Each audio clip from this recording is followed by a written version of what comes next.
and players mobbing. But Michael Jordan is not only the best basketball player, but he's the most exciting basketball player to ever play. Tatum fires away, pumps it in, 51 for Jason Tatum. The Big Three NBA podcast is powered by FanDuel Sportsbook, the official wagering partner of the CLNS Media Network. Hello, everyone, and welcome to the Big Three NBA podcast with your host, me, of course, Kwani Lunis, Sherrod Blakely, Gary Washburn. We're back with another episode, and unfortunately, we wanted to start on a high note. We were talking about grapes, actually, right before we started recording. Gary is eating grapes right now. He tried to hide it, but I eat nothing. What's she talking about? So now we know. Rod had peanuts. And he Y'all was tripping. also consuming. Y'all tripping. All I had. Nut ain't gonna be about nothing. Nope, I wouldn't eat nothing. Go ahead, Kwani. I have electrolyte water, so we're all well sustained. But the Celtics, let's talk about them. They are out of the in-season tournament, the inaugural one of the NBA. They lost to the Pacers. Let's just get right into that game. They obviously were eliminated because this was a new concept, but it was a knockout round, which I saw people on Twitter say that they should do the playoffs like that. I think that'd be very interesting. But they lost 122-112 to Indiana. Just first reaction thoughts of how they performed. It's not like they were bums and scrubs in this game, but why they weren't able to make it over the hump in this one. Indiana played harder. Indiana wanted more. Indiana came into that game with the sense of urgency that Celtics at no point matched. And it goes back as far back as their best player, Tyrese Halliburton, saying before the game that this was the biggest game of his NBA career. And this was before he went out and put a triple-double. So his whole mindset was to be the best player on the floor. And he was. Tatum had 32 points. Jaylen Brown, I think, had 30. But it wasn't even close. Halliburton was that dude that night. And the Celtics, we've seen this happen before where, they don't get beat because another team plays great. They get beat often because teams play harder than they do. And that's something that, again, I look back at that game and it felt more like game one of a best of 7 series where the Celtics had home court advantage and the other team is trying to steal home court advantage around the gate. And the Celtics just kind of cool breezy with it and just kind of walk through the game, don't really play with the edge that they need and have little spurts here and there. But for the most part, they just don't bring it the way you need to in games like that. So disappointing, but at the same time, it doesn't necessarily impact their ultimate goal, which obviously is to win a chip, but disappointing nonetheless. Yeah, I thought Indiana just played better. And when you get 62 points from Jason and Jaylen, you should win that game. And Derek White was not good. He had 5 turnovers, but he still scored 18 points. The problem was everybody else. And Hauser did well. But if you look at Indiana, everybody talks about Halliburton. Halliburton went nuts. Halliburton averages 27 points, and he scored 26 points in this game. So if you're the Celtics, you'll take that, even though obviously he had 19 in the second half. He had that 4-point play. He had big plays, but he didn't go for 45. Okay. He has had a 45-point game this year. He went for 26. It was all the other guys. Benedict Mathurin with 4 3-pointers. Aaron Nesmith, 11 points in the fourth quarter. Buddy Hield, 4 3-pointers. Obi Toppin hit 2 3-pointers. Miles Turner hit a pair. Everybody else helped out, and the Celtics didn't get help. They didn't get help from Al Horford at 2 points in 30 minutes. Drew Holiday is just not scoring as much this year. He had 9 points and 2 in the second half. Peyton Pritchard, 15 minutes, did not score. Luke Cornett had a good first half, and then I think they left him a little too long in the second half in that third quarter, and he got exposed. So I just think it's coming to a point where the Celtics have to start assessing their bench, because if you look at Indiana, all the other guys, it wasn't just Halliburton. He had a great game, 26, 10 boards, 13 assists, no turnovers is crazy in 40 minutes. But it was all the other guys. The Celtics couldn't get stops. Guys who don't, 33% 3-point shooters are knocking them down. They hit 19 threes. The Celtics hit 12. That was the difference. You lost by 10. I mean, you can, and then it's a pride thing. The Pacers scored 17 points in the last 90 seconds of the game. Like it was 105 with 133 left. They lost 122-112. Like that's a pride thing. So it goes back to what Sherrod was saying about playing hard. But it's also you needed that team can score, and you held them defensively under their season average, right? They averaged 127 points a game, I believe, 28. They scored 122, and they had to score 17 in the last 90 seconds to get to that point. So tonight, I felt the game was the offense. The offense didn't get it done. 18 turnovers. That was just entirely too much. Nothing from Delano Banton in 11 minutes. Nothing from Peyton Pritchard. 0 for 5, 0 for 4 from the 3. Like, this is becoming an issue. Like, you can't have no supporting cast. Al doesn't score as much anymore. 2 points in 30 minutes, as I said. Like, I can't blame Jason and Jalen. Like, they were not, neither of them were great, but they had 62 damn points on 27 for 49 shooting. Like, what more do you want? And they had combined 21 rebounds. Like, what is it more do you want? I mean, something's got to give with the bench. And I just thought Indiana, like Sherrod said, maybe wanted it more, but they also scored at the will. No rim protector in the game with Porzingis out. Mazzulla doesn't play Keita at all. I don't know why. He puts in Cornette for long stretches. It's just they got a lot of things to figure out. Yeah, some of Joe's decision making as far as rotations really, it seems when he doesn't have that full complement of players, it gets a little tougher. And I thought, Keita, to me, you got a guy like Miles Turner who is a problem around the basket, and Keita, I think, is a guy that could have helped you. Luke did some good things earlier on. You're right, Gary. He did. For sure. He's one of those guys where there's a point where you're going to have diminishing returns with him on the floor. And it seems that Joe hasn't quite figured out when to just pull the plug on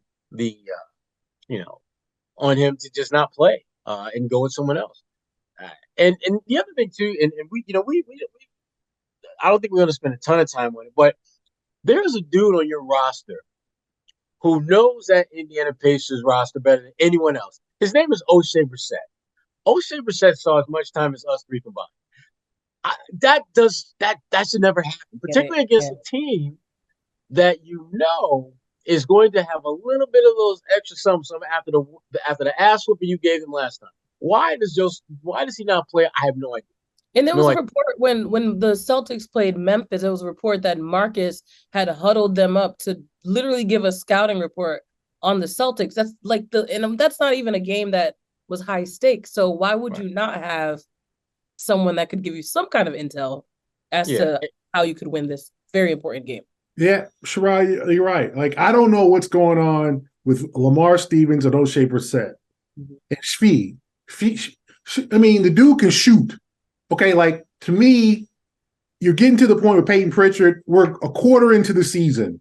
Okay, like, how much rope do you give him at this point? Because, like, you said about a handful of games that you can feel pretty good about, but the rest have been just the rest. We can look, and it's pretty distinct. At home, and this is not a good sign. At home, he's a 10 times better player. At home, guys, 49% from the field, 42% from three. His offensive rating is 147. Damn. On the road, 26% from the field, 21% from three. His offensive rating is 90. Like, for whatever reason, when he gets outside of TD Garden, he loses it. You need to get off the road. You can't have him playing 15 minutes of scoreless basketball where he's 0 for 5, where you don't have him on the floor for defense. And you could say, okay, Peyton, be that TJ McConnell guy. that backup point guard to get you into sets that can score. TJ's so crafty, he's sneaky, he knows all the footwork to get you 6 points, right? Get you 3 buckets, a layup here, a little short J. If you're gonna have him, then fine. But if you're just depending on him to shoot threes, he shot 4 threes, he missed them all. And then he's in the game for 15 minutes. You're not getting anything out of him, out of that role. And to me, that's a concern. To me, that's just a major concern. He was a -8. He played almost he played 15 minutes. He was a -4. I mean, yeah, he had 4 rebounds, 2 assists. So he did a little bit of something else, but look at what the Pacers had. They just had dudes off the bench that were dropping buckets and taking advantage of their opportunity to score. And when you're playing a team like the Pacers, you need bucket getters. That's a team that can score 150 points. So if I'm the Celtics, you relied on your defense, and then in the fourth quarter, basically the second half, the defense failed you. So then it turned into a shootout. And you needed shooters in that shootout, and you really didn't have them. Hauser has done well. I think they know what they have in him. He's a staple in the lineup. But I think you got to start thinking about, what are you going to do with Pritchard, and especially on the road? It's striking those numbers. And like Sherrod said, and I know it's not just because he's a Syracuse guy, but what's going on with Brissett? I thought they signed him to fill that Grant Williams role, the utility guy, rebounds, defense, he's getting D and P's, and so is Lamar Stevens. And Svi, and I think Svi can play. He's a shooter. And they don't even look at his way. It's got to be a level of frustration there. But he's in the third quarter, they're playing Kornet, Hauser, and Pritchard in key stretches in the third quarter of a knockout game. Yeah. To me, two of those guys can't score essentially. You're in a game where offense is now a premium, offense is where it's at. You're playing a team that's dropping buckets. You're playing a Halliburton that's hitting 35-footers. That dude got Steph range. And you're playing 3 guys, 2 of them can't score. Or you need to defend. Yes. And you need to set them up. You need to set Kornet up to score. Kornet's not going to hit an 18-foot jumper. He's not going to post up and hit it. You got to set him up with here, Luke, here's the ball. The basket's right here. Rise up and dunk it or lay it in. You got to set him up. Third grade, Gary. Come on now. It's not. I'm just saying, that's his skill set. It's fine, fella. But in a game where you need buckets, that's not where it's at. And then you don't have Al's not scoring. At least key to the games we've seen him, he scores. Yeah, he ain't afraid. He ain't got the greatest touch, but he gets boards. He's a board man, as Kawhi would say, and he can score, and he's not a bad free throw shooter. So why aren't you playing him some to level off Miles Turner, right? So Miles isn't posting up Drew Holiday and just whoop right over his there's got to be something, and I don't know what it is in terms of you can't play all 15 guys. I get it. But why is there's 3 guys who just aren't playing, and it's not like the guys ahead of them are kicking ass. They're not. Right. And that's Hauser's the only one. I'm and Al, Al's a staple. You're not going to do anything with Al's minutes, but I'm watching the game, and I know you guys watch the game. You're like, okay, it's a real key game here, stretch, and he's got Kornet, Pritchard, and Hauser, who's done well. Hauser was a +9. Hauser, he was the best plus minus of anyone in the game. Everybody else was minus. He was the only player who was a plus. So Hauser is doing well. And he had 6 boards and assists. So Hauser, fine. They found out with him. But the rest, I don't know how much longer do you say, okay, Peyton, go out there and keep trying to hit threes, and he's not hitting them. Say hello to a stressless holiday season with the help of HelloFresh. Skip the grocery store and save time with easy, tasty recipes delivered to your door. 'Tis the season for giving and gathering, right? And with HelloFresh, it can also be the season of saving money. Yes, Christmas time, holiday season, actually saving money, something you rarely ever hear. But with HelloFresh, you can actually save money this month with fresh recipes delivered, cheaper than takeout, and with pre-proportioned ingredients, you'll never waste money on excess food. Did you know HelloFresh does more than just dinners?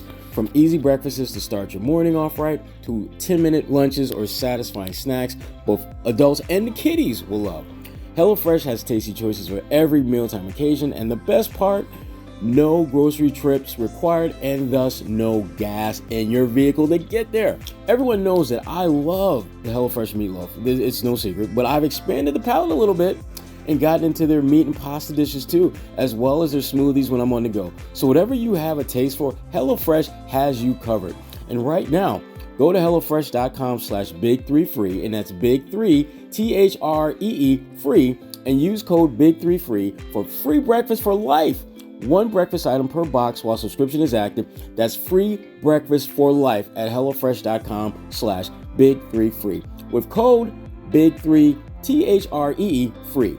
And see for yourself why HelloFresh is America's #1 meal kit.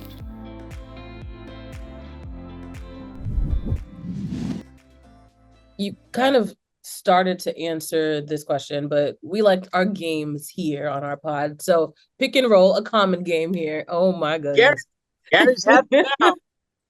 I would highly suggest if you listen to our podcast every once in a while, watch it on YouTube because it can be quite entertaining with the facial expressions. But that being said, pick and roll.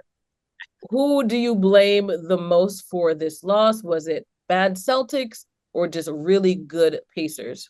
Who are you taking on that one? Who you got, Gary? Bad Celtics. I mean, it was a whole, Halliburton went off. He did, right? But if you look, as I said, he scored 26 points. His average is 27. So it's not like he went for 50. Yeah. Like, he had 7 points in the first half, 19 in the second. Okay, 19 in the second. That's cool. But you allowed Neesmith to score 11 in the fourth on 5 buckets because they were gashing the rim because there was no rim protector. They weren't afraid to go to the rim. And, I just think the Celtics were just not locked in.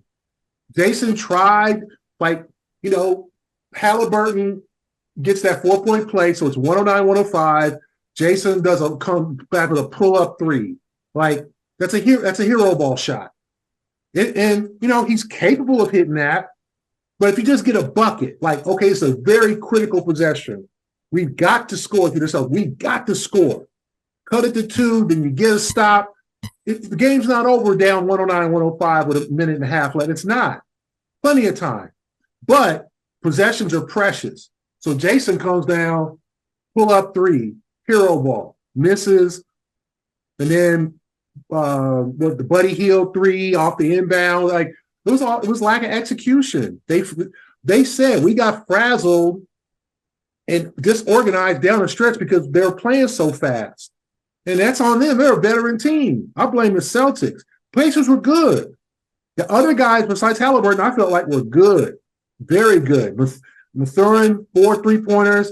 I mean, I remember some podcast, Obi Toppin shoots a 27-footer from the top of the key. So wow, okay, they're shooting.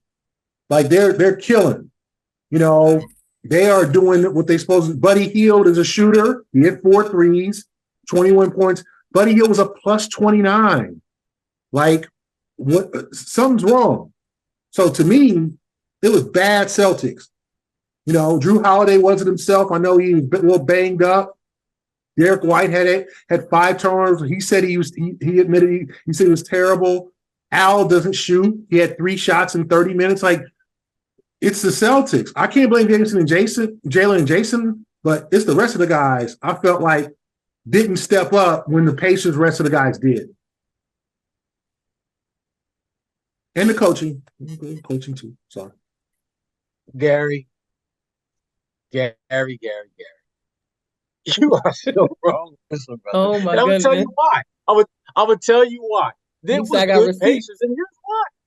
What do the Pacers do? What have they been doing all season long? Getting buckets. What did they do down the stretch against the Celtics? Defended for the first time all season.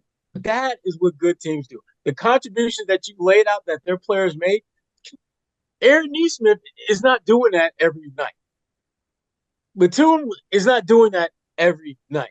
You start going down the only guy that had a pretty average night was Halliburton. The rest of those guys played above their pay grade for this game.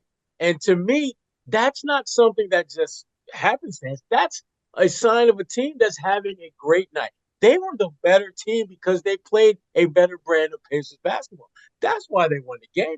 And you touched on that at the very end about coaching. That was something that I was very concerned about going into this game because knowing Rick Carlisle the way I do, for him to have a team that takes a 50-point ass whipping, that ain't happening again. They're going to be better. And my concern was whether the Celtics would step up and compete at the level that their talent is capable of doing that. And they didn't. Whereas the Pacers, they played above their pay grade for the most part. And again, to me, the difference in this game for me and why I feel it was more Pacers did good than the Celtics did bad was the way the game ended. Indiana was defending and making shots. In the past, they typically becomes a shootout where they'll make a shot, other team make a shot. They'll make a shot. They actually played at the other end of the floor to get this win, Gary. That's why, to me, they were the reason why they got this win. I don't know, Sherrod. Celtics shot. The problem was the third quarter, Sherrod. The Celtics shot 59% in the fourth quarter. Okay, it was a shootout. Okay, it was 37 for the Indiana, 34 for the Celtics. It was a classic shootout. The Pacers scored more points in the fourth quarter because they hit 2 more threes and they hit 3 more free throws. Like, it was a classic shootout. The problem was Jason and Jalen scored 23 of the 34 points in the fourth quarter. The rest of the guys scored 11. Drew Holiday played the whole fourth quarter, did not score and did not take a shot. Derek White was 1 for 3. Like, the fact is that they didn't get production. They lost the game, Sherrod, in the third quarter with some came out. I remember watching the game. I was there. First play. They had the ball. They were up 7. So to me, Sherrod, Kwani, if you get some positive possessions to start the third quarter, you could build it to 11 and 13. And all of a sudden, Indiana got that doubt in their head, like, okay, this – because I think in the first half, you could just tell Indiana was like, we didn't play that badly and we're still down 7. And the Celtics didn't play that well, right? So this is a real critical time here. First play, they throw an alley-oop to Al. He fumbles it. They call that a missed shot, but it was really a turnover. I think the next play, Derek White turns it over.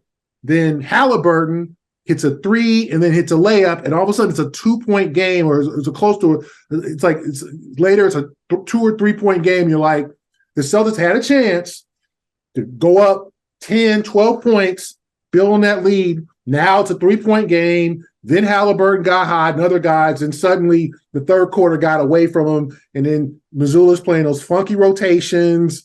And it's just like, sometimes I think you're going to have to go away. If you're really trying to win this game, go away. Like, okay, Jason and Jalen, I'm going to need y'all to play the whole second half.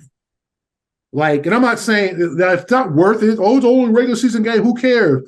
If you're trying to get to Vegas, I'm saying to Jason or Jalen, like, one of y'all got to play the whole second half. Like, we can't afford with our bench against their bench, which is kicking our butts, to match it and then hope in the fourth quarter y'all can come in and play Superman, because that's what happened. They had to come in the fourth quarter and try to save it. They almost did, and then they let go of the rope.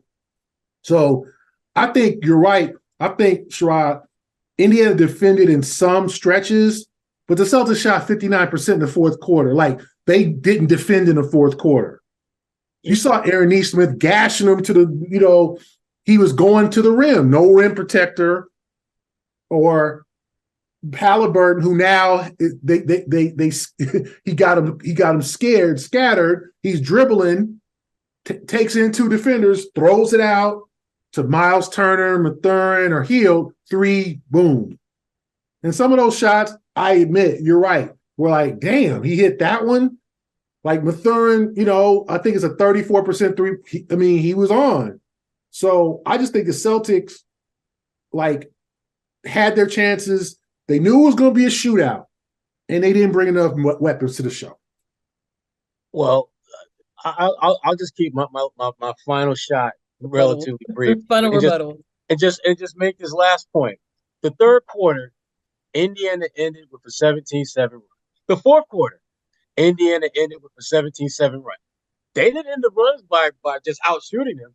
They played a little defense, and that's they played defense certain possessions. I agree. But the thing is, Gary, they played defense when it mattered most at the end. I agree. And the Celtics. But it was also the turnovers too. Bad passes, hero ball. Just like the Celtics, just 18. You can't win with 18 turnovers. You missed 29 threes. And you're not going to win that game. You gave them way more possessions. Indiana hit 7 more threes than they did. And that's it. Halliburton went off. Not really. If you look at the numbers, he didn't. He was below his season average. So you were supporting cast. It was his first career triple-double. So he was great. Yeah. He was great. But I also think I think in Miami, he had a 45-point game a couple days before. This time he had 26. Very impactful 26. But I just came away saying, damn, the rest of those guys just were much better. Neesmith, 11 points in the fourth quarter. When's the last time that's happened? Vanderbilt. Yeah, Vanderbilt. Mm-hmm. That's a perfect segue for the next pick and roll. Bad guard play or good Pacers defense? Which one are you taking? You know what? The Pacers, I think, overall played really good defense. But the Celtics guards were worse than usual. And I think it had a little bit to do with health. When Derek at some point twisted his ankle, he was not the same down the stretch. And the fact that he had 5 turnovers lets you know. Derek White is the last guy that you would think among their backcourt that could rack up 5 turnovers. So you knew something wasn't right with him. And as Gary talked about earlier, Drew's just been in a weird non-looking to get buckets stage right now. And they're going to need him to be a little bit more assertive and aggressive in terms of looking for his shot, particularly on nights where, again, you're only getting Sam Hauser giving you production off the bench. You're going to need someone to give you a little bit more offense. And you start going down their roster of starters and backups. Drew is the logical guy to be a little bit more assertive in terms of scoring the ball. And Derek White, I'm not worried about him, but you can't ignore the fact that he had a bad game. It was not you can't get away from that. But I'm less concerned about him than I am of Drew Holiday, who has been put together a few of these. We're just being honest and keeping it 100. He's played crappy basketball, and he's been a better player than what we've seen lately. And I think this was more about just bad guard play than so much what the Pacers did defensively against him. Yeah, I agree with Sherrod. I think it was just kind of an atypical Derek White game. He was not very good taking care of the balls, the 5 turnovers. Drew, I don't know what is going to happen here, because if you look at Drew's numbers this year, 48% from the field last year in Milwaukee, 42% this year so far with the Celtics. His 3-point shooting's down a tad bit. He's taking fewer shots, but he's averaging 7 fewer points a game this year than last year. Now he's taking 4.6 fewer shots, something like that. So he's taking less shots. I'm not saying he's not the offensively impactful player I think the Celtics felt like they were getting. And I'm not saying that he can't be, but for the first 20 games, he played 18 games. He missed those 2 games with the ankle. He's been okay offensively. And I think in 2 points in the second half just isn't going to cut it.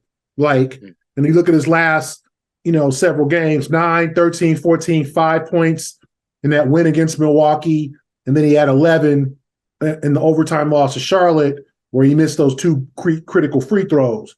So I think they're going to need to get more out of Drew Holiday offensively. And, the question is that going to happen? And because he's not, to me, he's been okay, right? But he hasn't had a 20-point game yet this year. His season high has been 18. That's been twice. But the last few games, he just hasn't been himself offensively.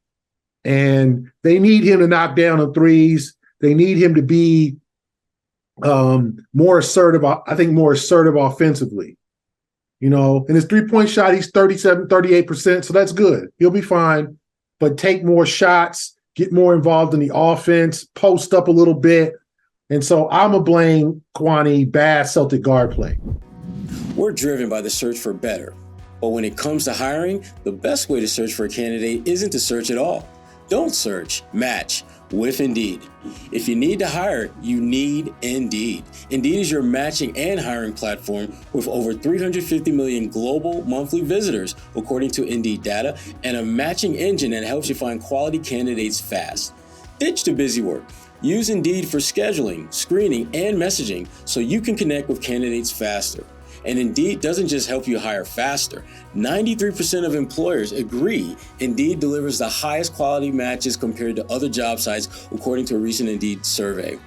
One of the things that I love about Indeed is that it makes hiring all in one place so easy, because that is what you are looking to do when you're looking to make a hire. You don't want to dilly-dally around with trying to go through candidates X, Y, Z, knowing that X is probably needs to be X and Y is the reason why you're doing this, and Z is just hanging out there.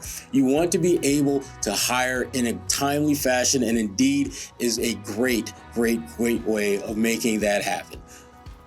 One of the keys to Indeed is their ability to leverage over 140 million qualifications and preferences every day, which allows Indeed to have the type of matching search engine that's constantly learning from your preferences. So the more you use Indeed, the better it gets. So listeners out there to this show, you'll get a $75 sponsored job credit to get your jobs more visibility at Indeed.com/A-List. Just go to Indeed.com/A-List right now and support our show by saying you heard about Indeed on this podcast. Indeed.com/A-List. Terms and conditions apply.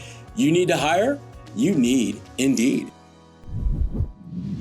Finally, for the final pick and roll, who are you picking and roll with them? Coaching or players play for the Celtics? Which was the bigger factor? Go ahead, Gary. In the Indiana game? Yeah. I would say players play, but I'm not going to excuse Mazzulla. I think the rotations are kind of funky. And at this point, you got to, as we talked about, you got to see what you got in and is it practice? Like Stevens is not a good practice player, Practice, we talking about practice. Like Brissett or Shvi, Machalik. Like what's going on here? Yeah. Or why not play Kata? Kata is shown when he gets into the game, he makes things happen. He gets boards. He's got a couple of goaltenders, I think, that they didn't particularly care for. It's like on and ones. It was like, dude, don't. We get it. You want to show that you this is your territory, your domain, but don't give him a free point by goaltending and give him an and one as opposed to 2 free throws on a shot. He's done that a couple of times, but I like the aggression, and I just think they need to play him more. Joe's got to figure out the bench. Brissett is useful out there. What's going on here? You need offensive rebounding. You need rebounding, period, because you're a bad offensive rebounding team, or you're allowed. Like, you need a dog in those games. Like, you needed a physical defender in that game, whether it be Stevens or Brissett. Don't tell me Brissett's not going to play with his hair on fire against his former team, his return to Indiana. Don't tell me he's happy with a DNP. Like, I just think Joe's got to figure that out. And he's got time, but, see what you got, because I just think they've got depth if they use it, but you can't have guys on the floor who ain't serving no purpose. That's a word. Gary, and I love you, my dude. You know that, right? But your position of taking you made my argument for me for the most part. This was on Joe. This was on coaching. This was about coaching, because the things that we're talking about, rotations and who to play and putting guys in the best position to be the best version of themselves, pulling my Brad Stevens card from back in the day with that one. Joe didn't do that.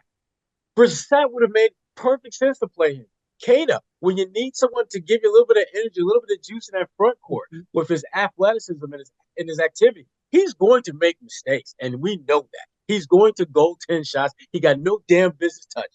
I'm okay with that because he's more likely than not going to make 2 or 3 plays for every one of those plays that's going to help.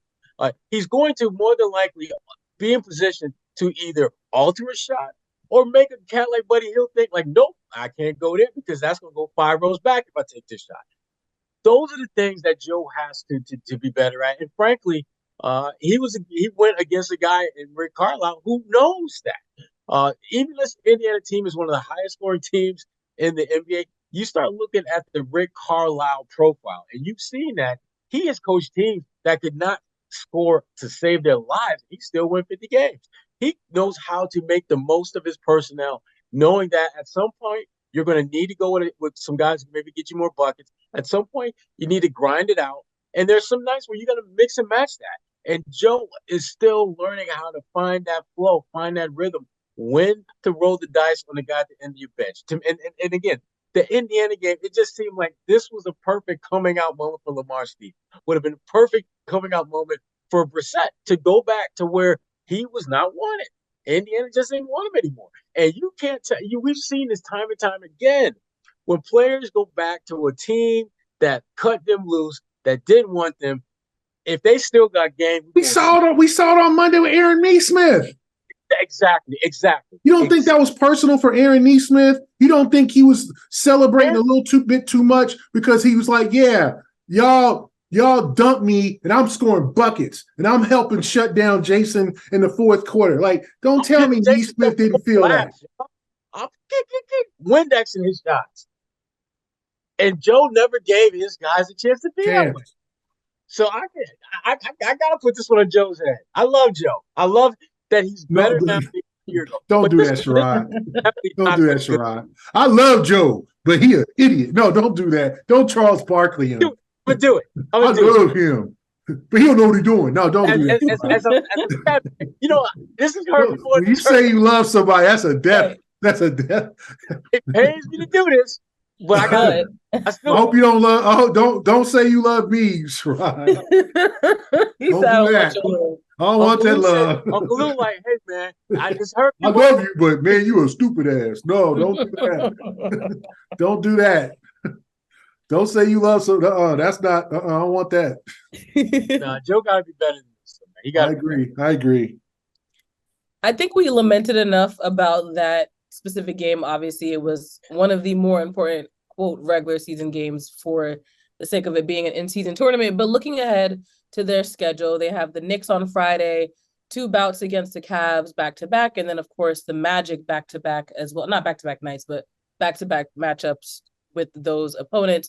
All of those teams sitting at the top 10 within the Eastern Conference. But when you look at the Western Conference, that's where I want to focus right now because the Timberwolves, they are number 1 in the league when it comes to ranking, mainly because of the Celtics having that one loss. But what do you think this Timberwolves team means to the Celtics, if anything at all, specifically for the fact that they are number 1 in the West right now?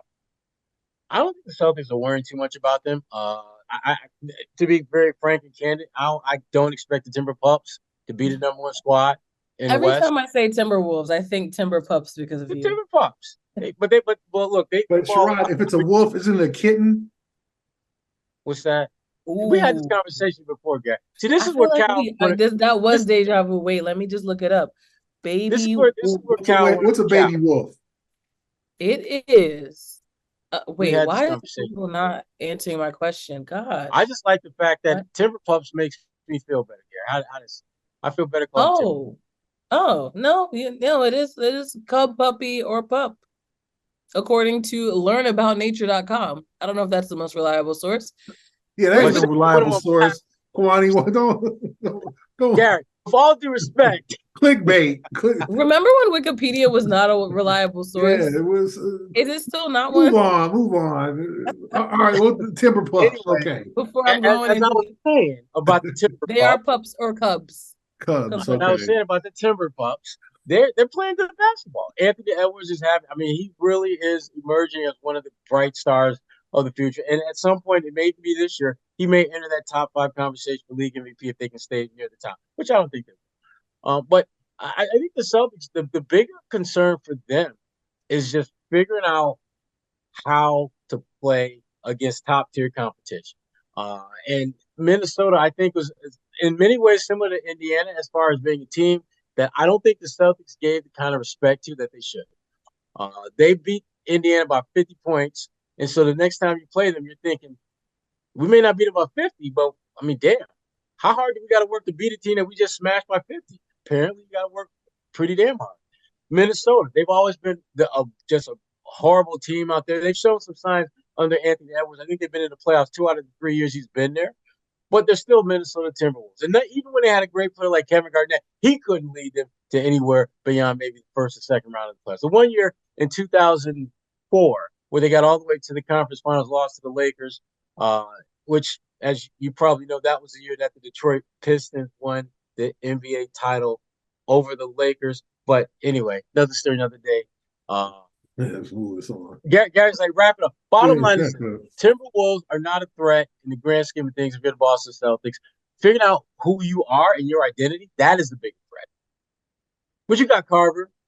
Yeah, I think it's interesting because there's no other – if you look at the West, like, who's the best team in the West? Like, everybody got issues. Minnesota is on paper, and now they've got a chance to win.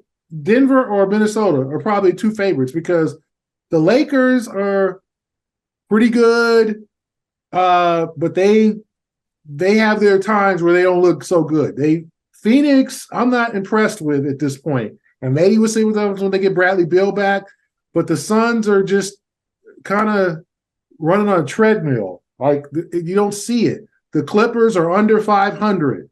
The Warriors can't hold a lead and are just looking older. Like, all these teams, Dallas, okay, here in the Grant Williams back. Yeah, but look at the 3 teams: Oklahoma City, Minnesota, and Denver. Like, one of those teams likely to win the West. Like, all the other teams that have been talking mess, Sacramento, they could do something. Now let's see what New Orleans does in the play-in tournament. The Pelicans are deep. In the in-season tournament? Yeah, play-in tournament. In-season tournament. The Pelicans are deep. I mean, so let's see what they do against the Lakers. And they're a team to watch out for. So it could be definitely an interesting team to come out the West. And it might not be some of those, traditional, the Lakers or, the Warriors or Dallas. Maybe not even Denver. We'll see what Denver's got. Obviously, Denver's not healthy right now, but I think they're still one of the favorites, obviously. But Minnesota's up there. I don't see anybody that is like, oh, they're going to smash Minnesota like the Lakers, the Clippers, the Warriors, the Mavericks. Everybody got their weaknesses and their flaws in the West. I think people thought the West would be this super conference this year. And you look, there's a lot of weaknesses in those teams. I can't be down with Minnesota to win it all as long as Rudy Gobert's on the roster. Can't do it. He gonna find a way. He gonna find a way to mess things up. Just saying. Wow. Yeah, Rudy.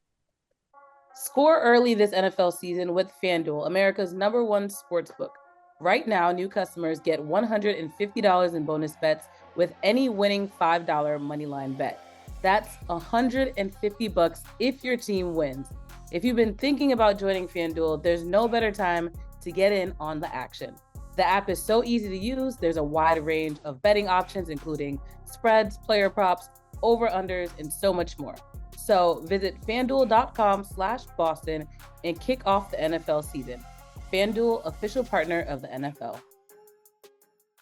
Before we wrap up, I do want to address one more thing. So KRISTAPS Porzingis, he's missed 4 games due to that left calf sprain. On Instagram on Wednesday, he was answering a bunch of questions from fans and basically told a fan he think he'd be ready for play on Friday, which would be against the team that drafted him, the Knicks.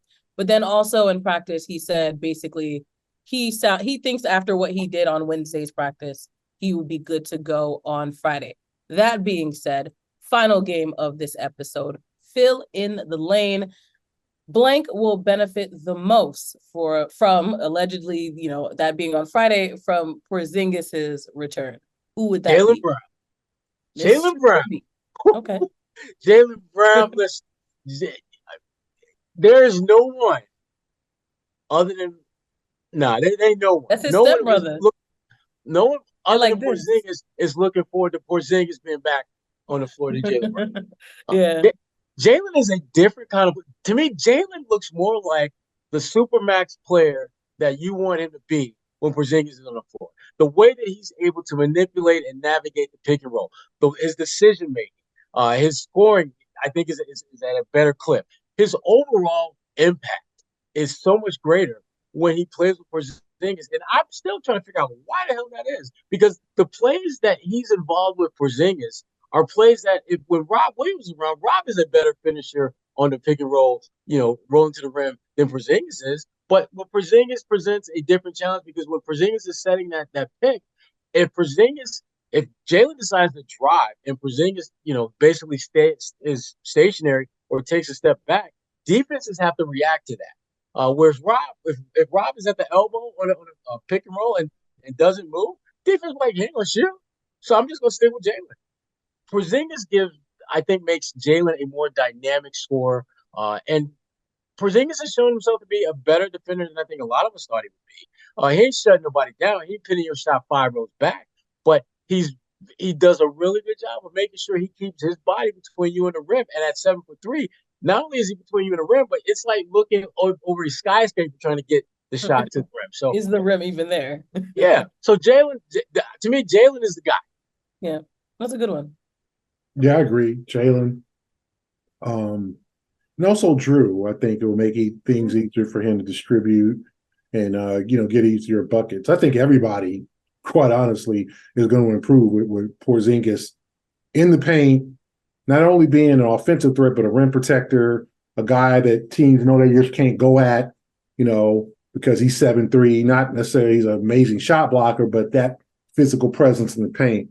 I think he makes everybody's job easier, but what you don't want, in all honesty, is to just have to rely on him to survive.